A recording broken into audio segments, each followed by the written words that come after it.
Hi, and welcome to Quilting with Lori. My name is Lori Dickman. It is raining again here in Rockford, Illinois. We've been getting a lot of rain, and that is going to result in a lot of beautiful flowers here, hopefully, very soon. And so this has prompted me to put together a floral quilt for you using my scraps. So I want to show you how you can use your scraps and make a beautiful quilt. Here's a sample of what I've put together for you. It's just a very scrappy floral quilt, something similar to what we've done already. Last week, I worked on the Scrappy spiral quilt for you. Hopefully some of you have worked on that. And today, this is a spin-off of that, but there are a few extra things and pieces that you're going to need from your stash to make this quilt. There is a PDF that's attached in the description box below. If you're not able to access the description box, no worries. You can go out to my website, quiltingwithlori.com, and you'll be able to find that in the blog there. The PDF will be attached to the blog that corresponds to this class here. And this I'm calling the Scrappy Country Blossoms. It's a beautiful, beautiful block, very simple to make.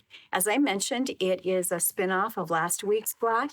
Here's a sample quilt that you could use, just making up your scrappy floral blocks and then adding some borders. And of course, you can make your borders as fancy as you want. I just did something simple here and something very simple on the sample that I've already shown you. Let me show you what I've pulled for this pattern. I have pulled 2.5-inch squares. You need some greens, which we're using for the leaves around the perimeter of the flower. And also you'll need 2.5-inch squares for the corner squares. You're going to need 2.5-inch strips in light. So I've pulled my 2.5-inch strip container and pulled a number of light strips from that. And then I've also pulled my 4.5-inch container, and from that I'm pulling all of my colorful flower blossom blocks. If you don't have your scrap stash cut, sorted, organized, and ready to use, you might want to watch the video that corresponds to my Speedy Solutions to cut and organize your scrap stash. That is on the home page of my YouTube channel. I'll also link video in the playlist below here so that you'll be able to find that in the description box. So make sure you watch that. It will take you step by step through how you can get your scrap stash cut, sorted, organized, and ready to use. I also have a corresponding patterns book, and between these two books, you get 12 scrappy patterns here, 5 scrappy patterns here, plus all of the techniques. And these books are also out on my website. If you're interested in that, you can take a peek. I'll have a link in my description box for that as well.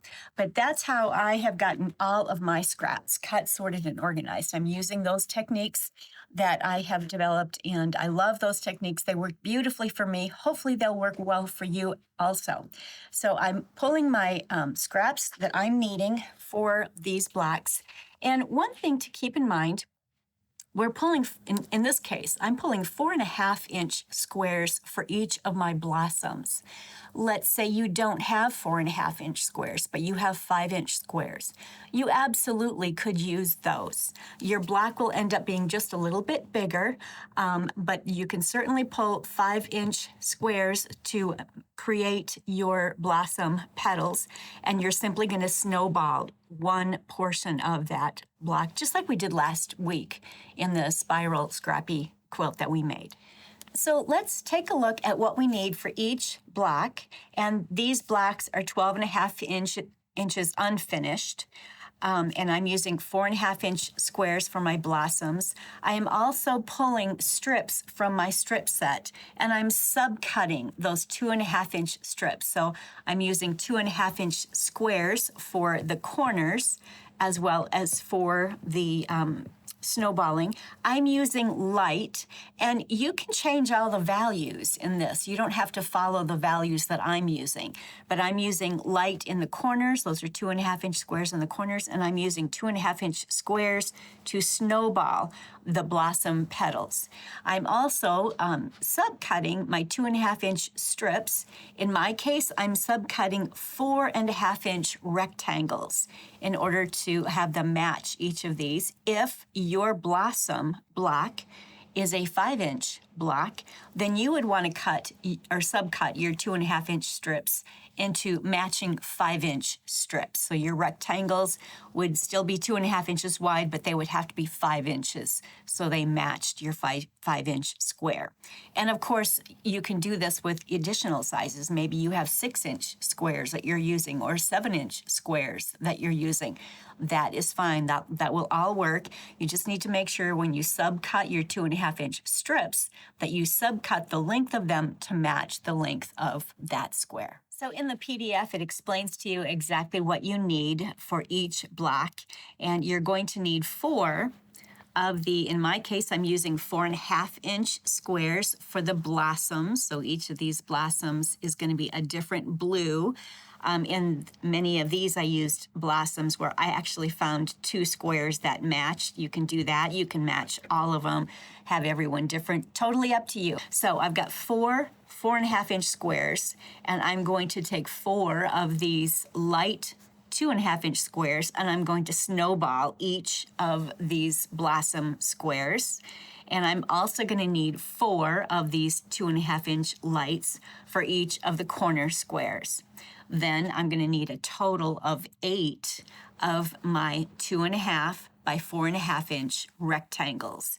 And that's what I'm going to use here, here, here, and here. And I also need, and I forgot to bring this over here, I need a total of 4 of my 2.5-inch, and I'm using green. You could make yours very scrappy, but I'm using green to represent the leaves around the flower.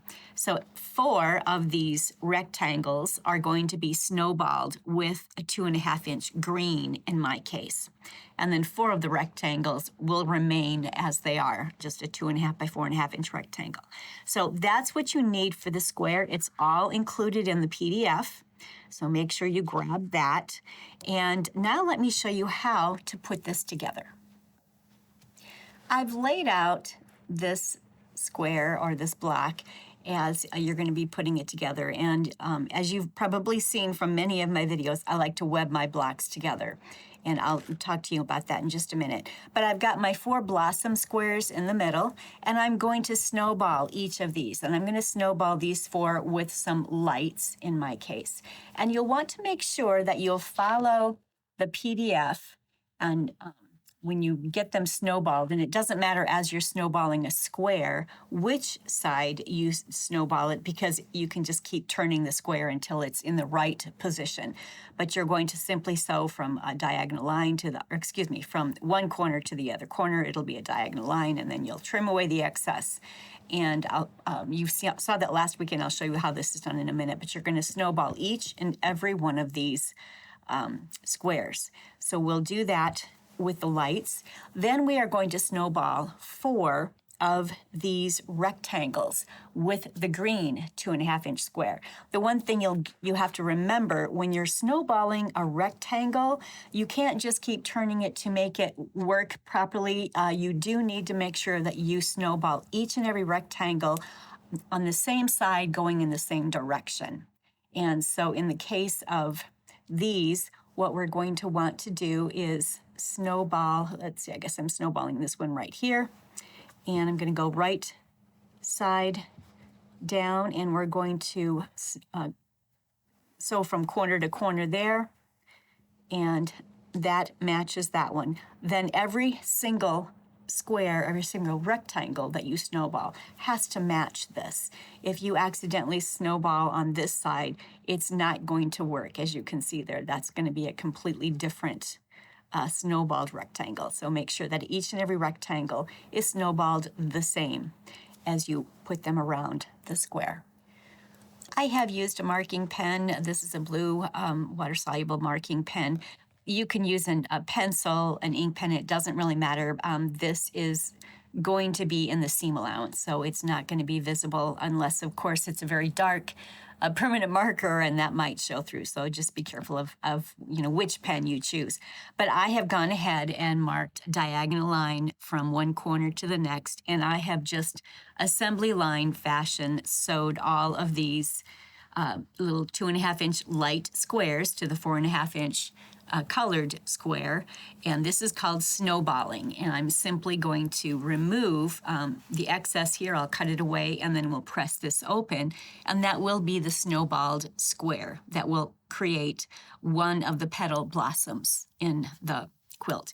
So I'll get rid of this excess here. You can, as I showed you last week, you can come back and stitch about 1/2 inch away from this first stitching line here, so that and then cut in between the stitching lines, and then you'll have a half square triangle here that you can use in another project.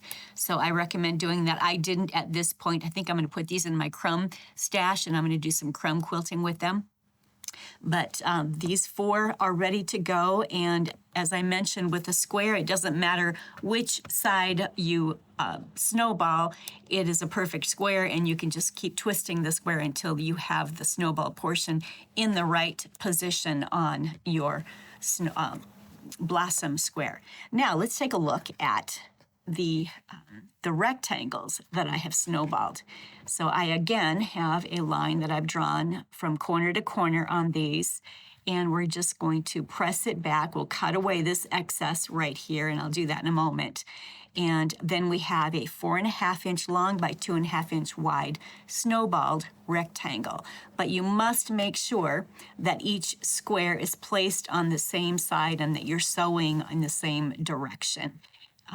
If you did it like this, that's not going to work. You want everyone to be the same. And another thing to keep in mind, if I were to accidentally place this where my diagonal line is going like that, then that's not matching either. So be very careful that you do each and every one of your snowballed rectangles in exactly the same direction, so that they all are identical. And then we're going to just place them around the snowballed blossom to create the outside edge of this.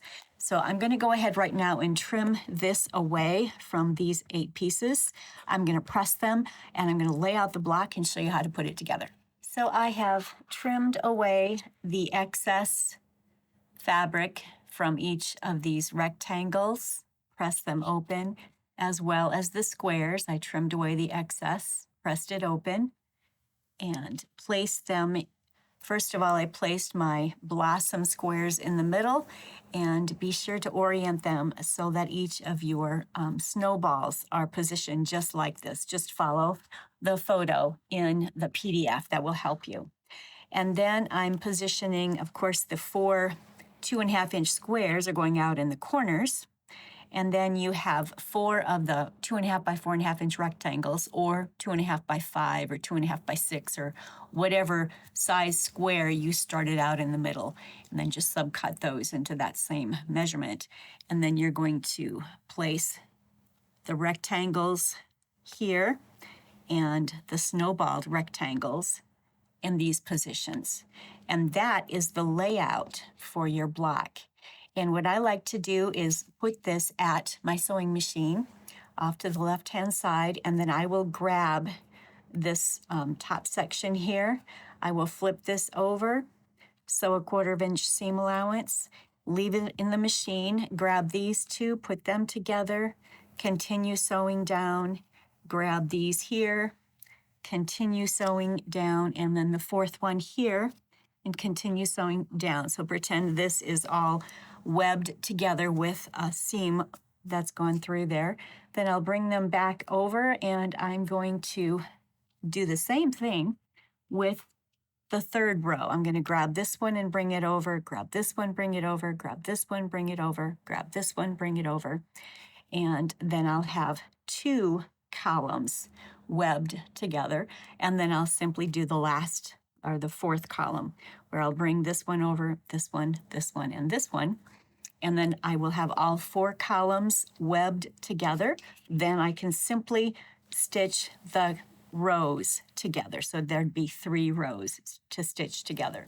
To me, that is the simplest way to ensure that it goes together properly, that you're not messing up the order that everything is supposed to be in, or the orientation of everything. So that is how I like to put my blocks together. I do like to web them one at a time, and I just lay them out properly next to me and just start up in the upper left and just continue doing that. I also web my quilts together, my quilt blocks, just the same way, using, of course, either the design wall or the floor, depending on how large the quilt is.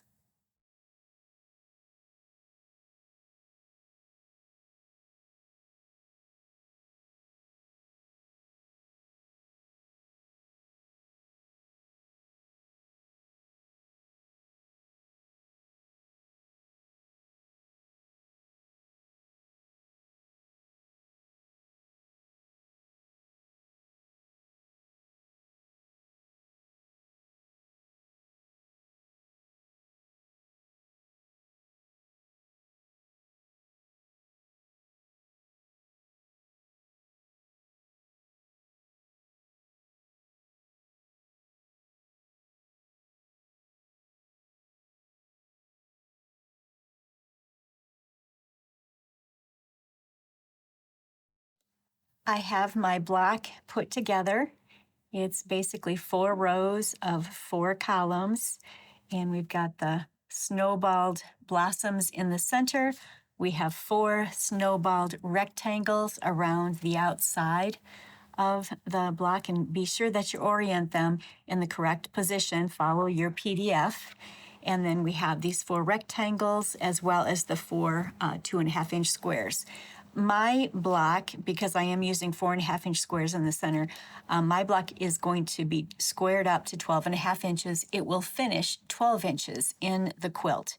And of course, your block will differ from that depending on what size squares you start out with in the center.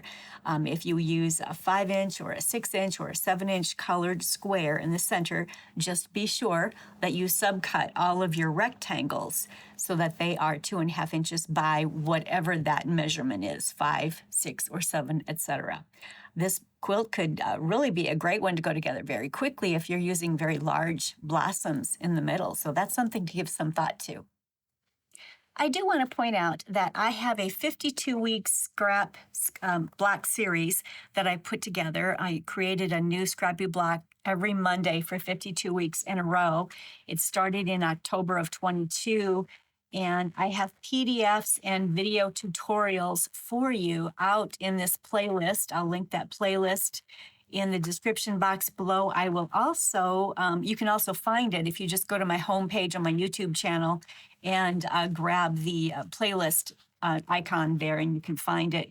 But I have so many different blocks available out there for you with the PDFs and ideas for patterns as well. So this is something that you could put together in a notebook if you choose to. You can print them all out and have them available. If you cannot get to my description box, or if you're not able to get to my playlist, go out to my Quilting with Lori website, quiltingwithlori.com, and you can find my 52-week series out there. This is the month of May, and we are going to be celebrating Memorial Day weekend here soon, and this might be a block. This is one of the 52-week series that I did. So you can find this video out there and the PDF, as well as the template that you'll need to create this from your scrap stash. It's a wonderful block. I think you'll enjoy it. You can make a pillow, you can make a wall hanging, you can make a flag out of it, whatever you'd like to do. But make sure you check that out. There's lots of wonderful PDFs out there for you, either in the description box in my playlist or on my website. Thank you so much for joining me today as we put together our fun little Scrappy Blossoms block. And it was an easy one to do. Mine is a simple, small one here, but you can make yours as large as you want. The goal for all of these videos that I'm putting together is to help you use your scrap stash and make some beautiful quilts with them. So don't forget to either go into the description box below or out onto my website, quiltingwithlori.com, and grab your PDF so you'll have what you need to create this block and this quilt. And thank you so much for stopping by. If you do like the content that I provide, please don't forget to like and subscribe, and please leave a comment. I love to read the comments from my viewers. So until next time, happy quilting.